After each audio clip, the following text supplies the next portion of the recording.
Oh là là, j'espère que vous allez bien. On se retrouve pour une nouvelle vidéo intuitive, un tirage du jour.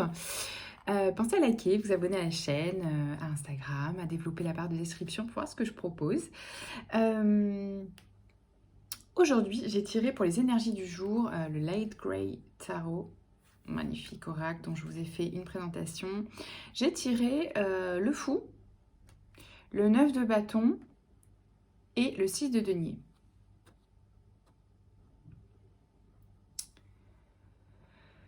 Alors, une énergie de nouveau départ, on part à l'aventure, on est un peu foufou. Je vois plutôt juste une énergie assez joyeuse.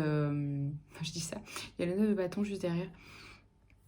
Mais ouais, je sens quand même une certaine euphorie. Le 9 de bâton, c'est un peu peut-être ce qui pourrait nous freiner parce que je sens un peu quelqu'un qui se... Justement, qui se... Comment on dit? J'ai le truc, mais je vais y arriver. Les mots. Je sens quelqu'un qui rapetissit sa joie ou son euphorie ou son énergie. Vous voyez ce que je veux dire? Je le dis comme je trouve les mots, hein, mais...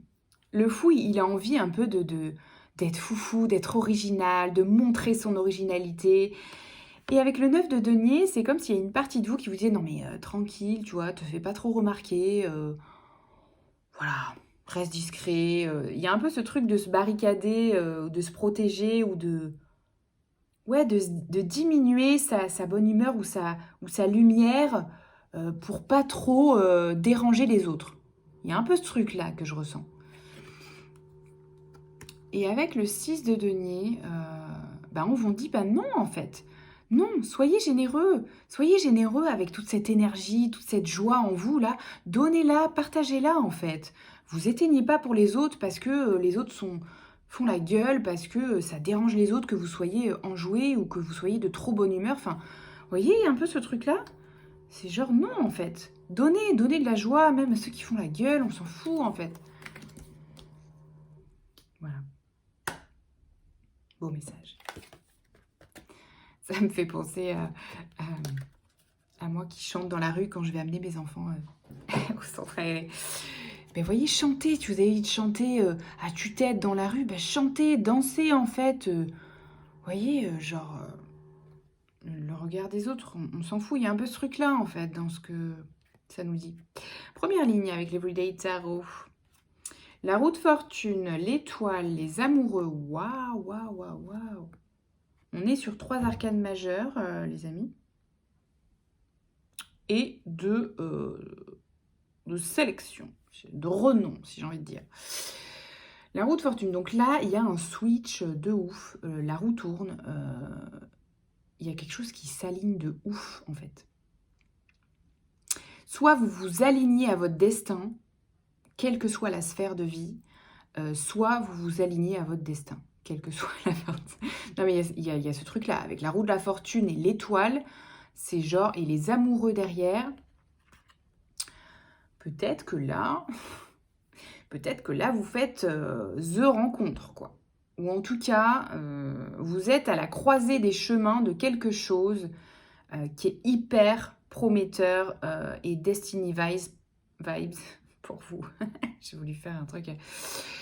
Non, mais c'est un peu ça. Là, c'est comme si vous faisiez un virage où il y a quelque chose qui switch en vous et genre, bim, vous vous ancrez vraiment là où vous devez être, comment vous devez l'être, comment vous devez, je sais pas, mettre une impulsion dans votre vie, dans vos projets, dans vos... Vous êtes là, à votre place.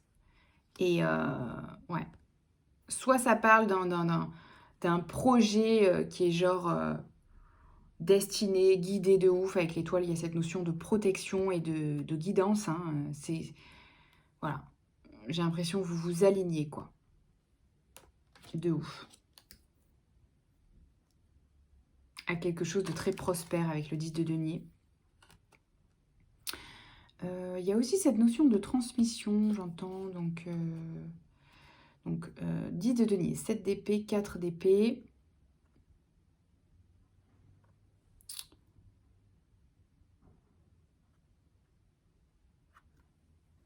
Qu'est-ce que ça nous dit?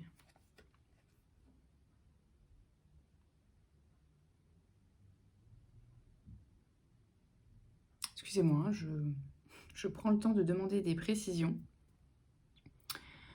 Parce que il y a comme un truc qui me dit là. Parce que le 10 de denier, c'est aussi les traditions familiales, etc. Alors, ok. Il y a peut-être, si votre projet, justement, concerne l'intuition, la médiumnité, un peu la spiritualité, l'ésotérisme, etc. Là, le 7 d'épée, il me dit un petit peu de faire ça, mais de pas trop en parler peut-être autour de vous aux personnes de votre famille qui seraient un petit peu réfractaires à ce type de choses, vous voyez? C'est ça un peu ça que je ressens. Des personnes qui peut-être vous ont découragé auparavant ou c'est pas trop dans leurs croyances, tout ça, l'intuition, l'ésotérisme, la spiritualité, la médiumnité, c'est des choses, ils sont pas très... Peut-être même ça leur fait peur en fait, hein, c'est pas forcément contre vous, mais ça leur fait peur et du coup ça va vous desservir parce qu'ils vont vous envoyer des mauvaises énergies. Donc peut-être rester discret en fait, c'est un peu ça que ça me dit.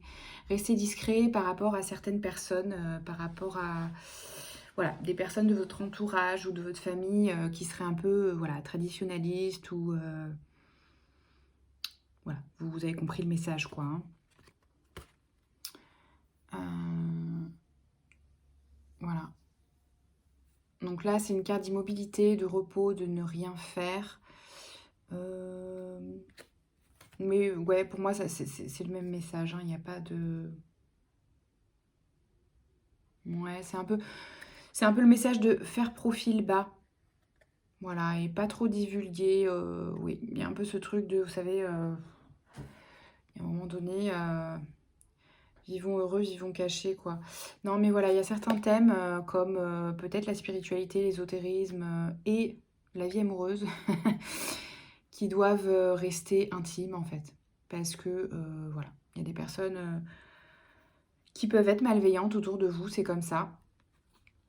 Du coup, juste prenez soin de voir à qui vous en parlez, auprès de qui vous diffusez les informations sur ces thèmes-là.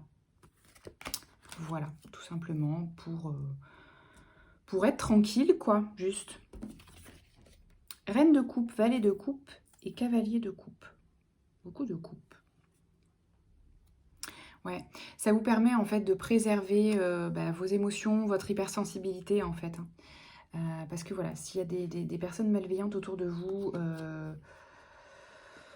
voilà, ne parlez pas de ces thèmes-là avec eux. Ça vous permettra voilà, de prendre soin de votre hypersensibilité, justement, de vous protéger.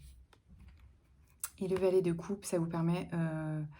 le valet de coupe, c'est quelqu'un qui porte un projet de cœur et ou, si on parle de sentimental, et ou où il y a des sentiments peut-être naissants.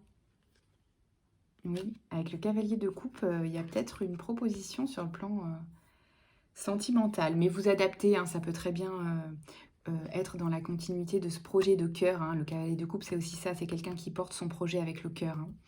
Hein. Donc avec cette notion le valet, c'est les nouveaux départs aussi. Hein.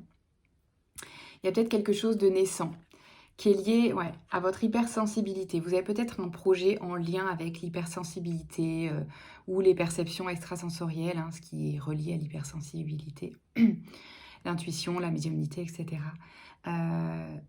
Et vous développez ce projet-là, voilà, qui est peut-être à ses débuts ou en tout cas, qui se renouvelle. Il y a cette notion de renouvellement. Et voilà, et c'est quelque chose que vous portez vraiment, qui vient du cœur. Hein. C'est quelque chose, voilà, qui vient de l'espace du cœur. Donc, c'est très positif, surtout n'abandonnez rien. Parce que quand ça vient du cœur, peu importe le temps que ça prend, c'est toujours positif et c'est toujours soutenu par l'extérieur et par l'univers, même si ça prend du temps. Surtout, continuez, persévérer. Je vois derrière qu'il peut y avoir des peurs du manque, hein, bien sûr, si vous démarrez votre projet, etc., si vous développez votre activité indépendante. Mais surtout, n'abandonnez rien. Il y a des solutions qui peuvent être trouvées. Questionnez en médiumnité, en intuition, faites-vous accompagner. Mais persévérez. Parce que c'est que des croyances. Ah, voilà, ok. Du coup, il peut y avoir des croyances de je peux pas réussir dans ce domaine-là. Je peux pas réussir dans l'accompagnement intuitif. Je peux pas réussir dans le coaching ou je peux pas réussir dans la médiumnité, etc. Parce que je vais pas être assez rémunérée ou parce que je peux pas, je peux pas mettre des tarifs qui me permettront de vivre parce que voilà, c'est la médiumnité, donc on peut pas me rémunérer de manière trop importante pour ça se fait pas. Vous voyez, il y a un peu ces trucs, ces croyances-là en fait, liées à l'accompagnement spirituel ou intuitif ou médiumnique. Il y a ce truc de bah, je peux pas trop demander aux gens parce que voilà, dans ce secteur-là, bon, c'est mal vu. Vous voyez, il y a un peu cette croyance-là. Mais non, en fait, juste si c'est votre passion, si c'est votre talent, si ça vient du cœur, bah, juste si vous voulez en faire en plus votre métier, bah, il y a un moment donné, il faut en vivre en fait, il faut aussi payer votre loyer, etc. Donc c'est un travail, hein, il y a des moyens de poser ces tarifs justes et de les faire évoluer. Mais juste, voilà, il n'y a pas de souci à poser les tarifs juste pour vous. Dans ce domaine-là, comme dans un autre en fait. Hein, juste, vous avez besoin de payer vos charges tout simplement. Voilà, donc il y a ce truc-là. Ok, est-ce qu'on a... je vais faire un tirage assez court, donc je vais juste tirer un petit message de l'oracle de la forêt, voir si on a des petits conseils pour clôturer ce tirage, c'est très intéressant. Alors, quels conseils on veut nous donner? Origine et renouveau. Origine, souvenez-vous de vos racines.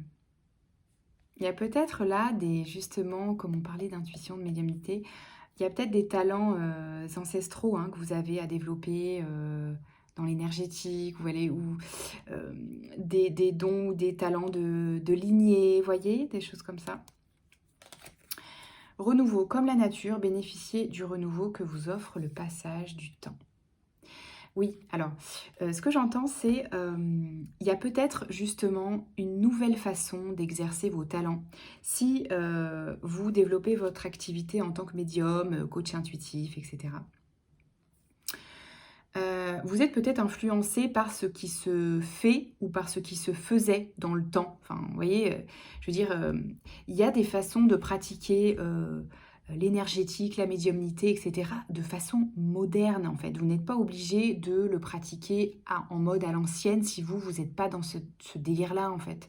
Vous voyez, vous n'êtes pas obligé d'en faire trop. Enfin, vous voyez, enfin... J'ai un peu ce truc-là parce que moi je suis comme ça, voilà, j'ai enlevé plein de trucs, plein de fioritures parce que c'est pas mon délire. Ça m'empêche pas d'exercer ma médiumnité de façon très simple, cartésienne et cash. Enfin, vous voyez, vous n'êtes pas obligé, vous pouvez moderniser en fait votre pratique.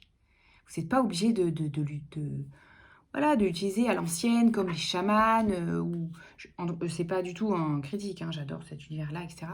Mais ce que je veux dire, c'est qu'on peut moderniser ces pratiques. Voilà. C'est le message du jour. Du coup, je vous laisse avec ça. Je vous souhaite une très bonne journée. Prenez soin de vous et à bientôt. Ciao, ciao.